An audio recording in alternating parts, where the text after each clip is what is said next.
Hello students, मैं एक बार फिर से हाजिर हूँ आपके अपने यूट्यूब चैनल के साथ जिसका नाम है इंग्लिश विद विनोद। स्टूडेंट्स, आज के इस वीडियो में जिस टॉपिक के बारे में हम पढ़ने वाले हैं वो टॉपिक ये है, क्या है? इडियम्स, जिसे हम फ्रेजेस भी कहते हैं। जी हाँ स्टूडेंट्स, ये पार्ट मैंने आपको पहले भी पढ़ाया है जिसमें मैं आपको 2 या 3 इडियम्स देता हूँ। तो आज भी हम इस टॉपिक में 2 इडियम्स पढ़ने वाले हैं। स्टूडेंट्स, इडियम्स क्या होता है ये मैंने आपको पहले भी बताया है। ये वो पार्ट है जिससे हम हमारी इंग्लिश और बेहतर और अच्छी और फ्लुएंट कर सकते हैं। ओके स्टूडेंट्स, यानी नॉर्मल से हम एडवांस लेवल की इंग्लिश की तरफ बढ़ सकते हैं अगर ये इडियम्स पार्ट हमें अच्छे तरह से आ जाए तो। ओके स्टूडेंट्स, तो चलिए वीडियो को स्टार्ट करते हैं और देखते हैं कि आज हम कौन से इडियम्स पढ़ने वाले हैं। ये रही हमारी पहली इडियम स्टूडेंट्स, क्या है? चलिए रीड करते हैं। इन नेम ओनली। जी हाँ स्टूडेंट्स, और जिस मीनिंग के लिए हम इस इडियम्स का यूज करते हैं वो मीनिंग क्या है?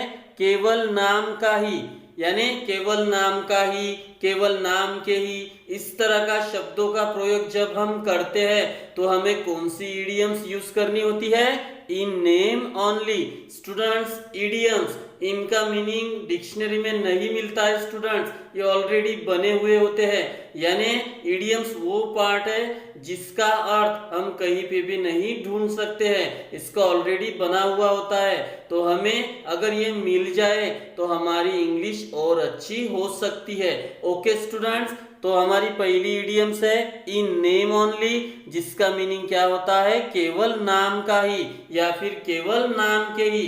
तो जब जब आप इन शब्दों का प्रयोग करोगे तब तब आप इस इडियम्स का यूज करोगे। ओके स्टूडेंट्स, तो चलिए एग्जाम्पल के साथ इसको और अच्छे से देखते हैं। ये रहा हमारा पहला एग्जाम्पल स्टूडेंट्स, आप देख सकते हो। चलिए रीड करते हैं। क्या है? रनीता तुम्हारी केवल नाम की ही दोस्त है। जी हाँ स्टूडेंट्स, हम इन शब्दों का प्रयोग अक्सर बोलते समय इस्तेमाल करते हैं। केवल नाम का ही, केवल नाम के ही, इसका मतलब क्या होता है? हम उस इंसान के लिए ये वर्ड यूज करते हैं जो कुछ काम का नहीं होता है, यानी वो सिर्फ केवल नाम के ही होते हैं, तभी हम इन शब्दों का प्रयोग करते हैं। और जब भी हम इन शब्दों का प्रयोग करते हैं हमें नहीं पता होता है कि इनकी इंग्लिश क्या होगी। तो आज आपको पता चल गया है स्टूडेंट्स, केवल नाम का ही या फिर केवल नाम के ही, इनके लिए हम क्या यूज करेंगे? एक इडियम जिसका नाम है in name only. Okay students, तो चलिए इसकी इंग्लिश देखते हैं। Ranita is your friend in name only. तो देखिए सेंटेंस में केवल नाम की ही ये मेंशन हुआ है, तो उसके लिए हमने क्या यूज किया है? In name only. Students, tense कोई भी हो सकता है, हमें सिर्फ इडियम यूज करने से मतलब होता है, क्योंकि टेंस या फिर ऑक्सिलियरी की सेंटेंस या फिर कुछ भी हो सकता है, हमें सिर्फ इडियम यूज करनी है। ओके स्टूडेंट्स, चलिए दूसरा एग्जांपल देखते हैं। ये रहा दूसरा एग्जांपल स्टूडेंट्स, आप देख सकते हो। चलिए रीड करते हैं। क्या है? तुम केवल नाम के ही पार्टी के सदस्य हो। तो देखिए इस सेंटेंस में भी उन शब्दों का प्रयोग किया गया है। किन शब्दों का? केवल नाम के ही। तो जब भी आप इन शब्दों का प्रयोग करोगे आपको इडियम यूज करनी है इन नेम ओनली। तो चलिए इस सेंटेंस की इंग्लिश देखते हैं। क्या है? You are the member of the party in name only.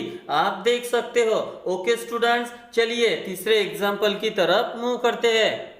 ये रहा तीसरा एग्जाम्पल स्टूडेंट्स, आप देख सकते हो। चलिए रीड करते हैं। क्या है? डॉक्टर रामटेके केवल नाम का ही डॉक्टर है।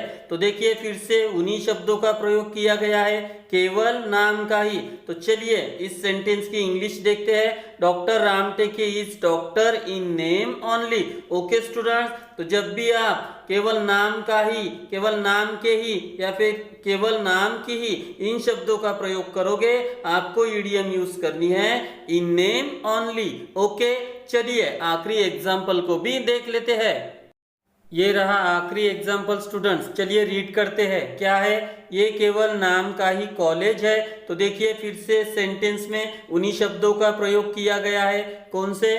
केवल नाम का ही। चलिए इसकी इंग्लिश देखते हैं। It is college in name only. Okay students, तो जब भी आप इन शब्दों का प्रयोग करोगे, केवल नाम का ही, केवल नाम के ही या फिर केवल नाम के ही, तभी आपको एक ही ईडियम यूज करनी है और वो ईडियम है इन नेम ओनली।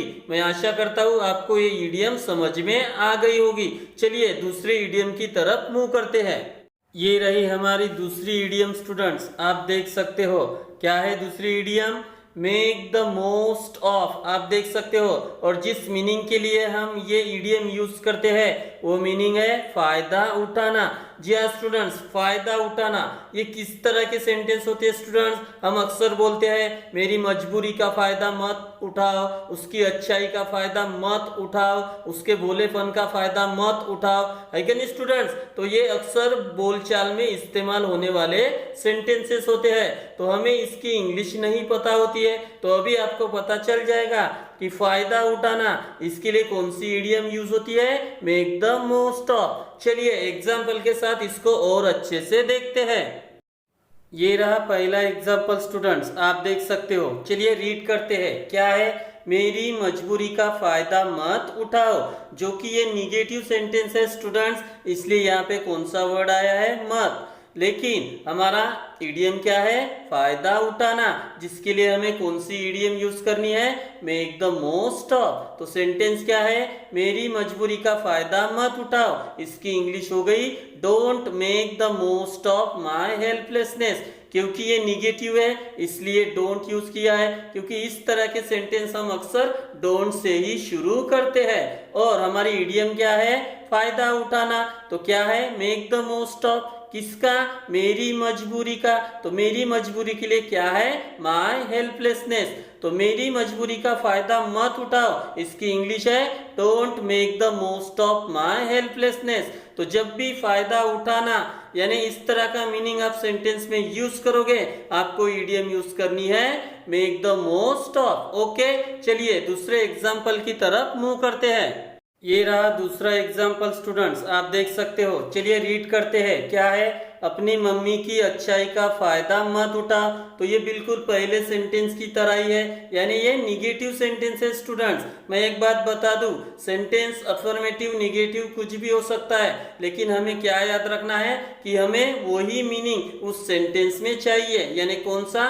फायदा उठाना। और जब भी ये मीनिंग आता है हमें यूज करनी है मेक द मोस्ट ऑफ ये ईडियम। ओके, चलिए इसकी इंग्लिश देखते हैं। Don't make the most of your mother's goodness, यानी अपनी मम्मी की अच्छाई का फायदा मत उठाओ। तो जब भी आप फायदा उठाना ये मीनिंग सेंटेंस में यूज करोगे, आपको यूज करनी है कौन सी idiom? Make the most of. Okay, चलिए तीसरे एग्जाम्पल की तरफ मूव करते हैं। ये रहा तीसरा एग्जाम्पल स्टूडेंट्स, चलिए रीड करते हैं। क्या है? इस अपॉर्चुनिटी का फायदा उठाओ। तो देखिए स्टूडेंट्स, मीनिंग आ रहा है फायदा उठाओ। स्टूडेंट्स, इस तरह के सेंटेंस जो होते हैं इन्हें इंपरेटिव सेंटेंस कहते हैं, जो हमेशा वर्ब की फर्स्ट फॉर्म के साथ आते हैं, जो कि अफर्मेटिव सेंटेंस होते हैं। ओके स्टूडेंट्स, तो चलिए इसकी पहले इंग्लिश देख लेते हैं। Make the most of this opportunity.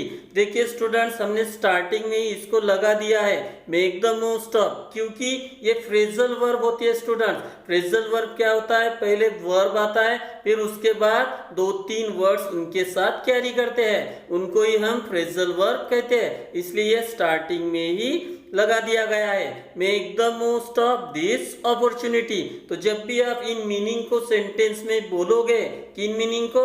फायदा उठाओ, फायदा उठाना, तो हमें एक ही इडियम यूज करनी है make the most of. Okay, चलिए अभी आखिरी एग्जांपल देखते हैं। ये रहा हमारा आखिरी एग्जाम्पल स्टूडेंट्स, चलिए रीड करते हैं। क्या है? अपने पापा के भोलेपन का फायदा मत उठाओ।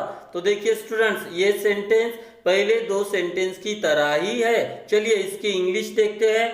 Don't make the most of your father's naivety. Naivety का मतलब होता है स्टूडेंट्स भोलापन। ओके, तो जब भी आप फायदा उठाना ये मीनिंग सेंटेंस में यूज करोगे, आपको एक ही इडियम यूज करनी है make the most of. Okay, तो स्टूडेंट्स आज हम इडियम्स ये पार्ट पढ़े और इस पार्ट में हमने आज दो इडियम्स को पढ़े। पहली थी इन नेम ओनली, क्या है मीनिंग, केवल नाम का ही। और दूसरी इडियम थी मेक द मोस्ट ऑफ, क्या मीनिंग था, फायदा उठाना।